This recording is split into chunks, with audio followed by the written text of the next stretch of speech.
السلام علیکم السلام علیکم ناظرین، اس قسط کے آغاز میں عارف بھوکا اپنی خفیہ غار میں بیٹھا ہوا تھا۔ اتنے میں اس کا سپاہی آتا ہے اور کہتا ہے سردار ایک خفیہ پیغام آیا ہے۔ عارف بھوکا پوچھتا ہے کس کی طرف سے آیا ہے؟ وہ آدمی کہتا ہے برقی خان کے خیمے سے۔ یہ سن کر عارف بھوکا کہتا ہے دکھاؤ مجھے۔ پھر عارف بھوکا اس خط کو پڑھنے لگتا ہے تو پھر عارف بھوکا کہتا ہے تو خفیہ طور پر برقی خان سونا بیچنے والا ہے۔ برقی خان کے لوگ یہاں سونا لے کر آ رہے ہیں اور وہ تلکنان جگہ پر ملیں گے اور یہ سونا وصول ارطغرل کرے گا۔ یہ پڑھ کر عارف بھوکا اپنے سپاہی کو کہتا ہے فوراً اپنے آدمی اکٹھے کرو، کیونکہ ہم ارطغرل کو یہ سونا حاصل کرنے نہیں دیں گے، ہم اس کا تعاقب کریں گے۔ اگر وہ سونا وصول کرنے کیا تو میں اس کو قتل کر دوں گا۔ فوراً ایک قاصد کو میرے پاس بھیجو۔ اب وقت آ چکا ہے کہ ہم ہلاکو خان کو اس ساری معلومات کے بارے میں آگاہ کریں تاکہ ارطغرل کی گردن اپنے سر سے ہٹ جائے۔ یہ سن کر وہ سپاہی باہر چلا جاتا ہے۔ پھر عارف بھوکا کہتا ہے ارطغرل تم جتنی مرضی سازشیں کر لو، ہم ہر سازش کو تباہ کر دیں گے، حتیٰ کہ ہم اس کے کان بھی ہیں، آنکھ بھی ہے اور اس کی زبان بھی۔ دوسری طرف ارطغرل صاحب کہتے ہیں ہمیں لازمی عارف بھوکا کو ہلاکو خان کی طرف سے پیغام کو روکنا ہوگا۔ پھر کونسل کا ممبر کہتا ہے اس مقصد کے لیے ہمارے پاس معلومات ہیں اور وہ یہ ہیں۔ پھر کونسل کا ممبر ارطغرل صاحب کو خط دیتا ہے اور کہتا ہے انگوروں کے پاس ان کا ایک مہمان خانہ ہے جہاں ان کے قاصد ملتے ہیں، وہاں پر تمام معلومات اکٹھی ہوتی ہیں اور پھر ہلاکو خان کی طرف جاتی ہیں۔ ارطغرل صاحب کہتے ہیں بہت جلد میں اپنے سپاہی اس طرف بھیجوں گا۔ عارف بھوکا ہلاکو خان کو یہ خط نہیں پہنچا سکے گا، میں کسی صورت بھی ہلاکو خان کو عارف بھوکا تک نہیں پہنچنے دوں گا۔ منگولوں کے جاسوس صرف اناطولیہ میں موجود نہیں ہے بلکہ برقی خان کے پاس بھی موجود ہیں۔ ان سب چیزوں سے یہ واضح ہوتا ہے کہ برقی خان کے پاس ایک منگول جاسوس ہے۔ پھر سفید داڑھی والا بزرگ کہتا ہے تو پھر آپ پر ایک ذمہ داری عائد ہوتی ہے ارطغرل صاحب۔ برقی خان کا جاسوس ترمتائی ہمارے علاقے میں شہید ہو گیا تھا اور یہ بات برقی خان کو پریشان کرے گی، اس لیے آپ خود برقی خان کے پاس جائیں اور انہیں ساری معلومات سے آگاہ دیں اور ہمارے اتحاد کو کسی حتمی نتیجے تک پہنچائیں۔ پھر وہ سب کھڑے ہو جاتے ہیں۔ سفید داڑھی والا بزرگ کہتا ہے آپ کے راستے میں بہت ساری مشکلات ہیں، اللہ آپ کے راستے کو آسان بنائے ارطغرل صاحب۔ پھر ارطغرل صاحب کہتے ہیں اس مقدس راستے پہ بہت زیادہ مشکلیں آئیں گی لیکن ہم ہر مشکلات کا سامنا کر سکتے ہیں۔ راستہ جتنا بھی مشکل اور دشوار ہوگا اس کی جیت اتنی ہی آسان ہوگی۔ بہت سے معصوم لوگ اس روشنی کی تلاش میں ہیں اور اس روشنی کو معلوم کرنا ہماری ذمہ داری ہے۔ ان سخت ترین مشکلات والے راستے پر چلنا ہمارے لیے شرف کی بات ہے۔ دوسری طرف غار کا منظر دکھایا جاتا ہے جہاں عارف بھوکا موجود ہوتا ہے اور وہ خط لکھ رہا ہوتا ہے۔ خط ہلاکو خان کی طرف بیچنے والا تھا جس میں وہ لکھ رہا تھا کہ کیس کا اس کو بچانے والا، سونا چوری کرنے والا اور میرے خونی بھائی علی جگ کو مارنے والا کئی قبیلے کا سردار ارطغرل ہے۔ اس نے اناطولیہ میں سب سے ہمارے بہترین سپاہی الپاستی کو مار دیا ہے اور اب وہ برقی خان کے ساتھ منصوبہ بنا کر ہمارے اتحاد کو توڑ رہا ہے۔ اگر ہم نے ارطغرل اور کئی قبیلے پر تلوار نہ چلائی تو وہ ہمارے تمام منصوبوں کو تباہ کر دے گا۔ اس ساری وجوہات کو دیکھتے ہوئے خان مجھے آپ کی فورس کی بہت ضرورت ہے۔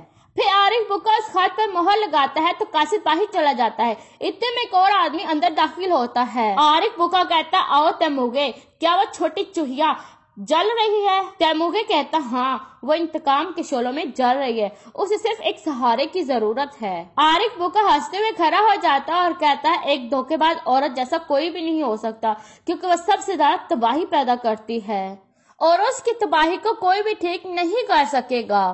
میں اسے بات کروں گا تاکہ عمر قبیلہ اس کے انتقام کی آگ سے جل جائے اور پھر اسی لپیٹ میں کئی قبیلہ بھی آ جائے گا۔